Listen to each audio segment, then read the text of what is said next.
Hello mga palalabs! Eto na naman po ang munting DJ. Time check, 7:34 in the morning.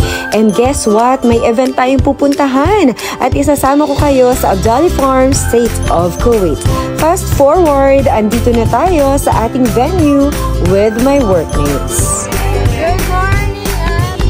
At sila na nga ang mga kasama natin for the field trip ngayong umagang ito.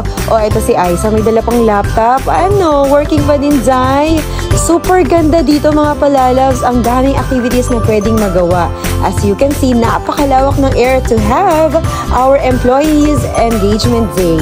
May mga board games, breakfast area, poolside, at marami pang iba. Pero warm up muna with fire rods from fitness first, then proceed now with our outdoor games with the red team. At ang pinaka nagustuhan kong part dito ay ang aming dance performance sa Excite Got Talent with Mary Franz and Minakshi. Sigurado naman ako na na-entertain namin ang lahat ng manonood nung umagang yarn.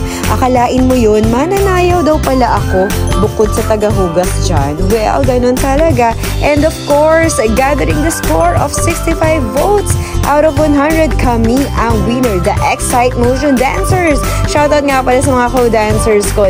Congrats sa atin guys! Hanggang dito na lang muna. See you on my next vlog. Bye!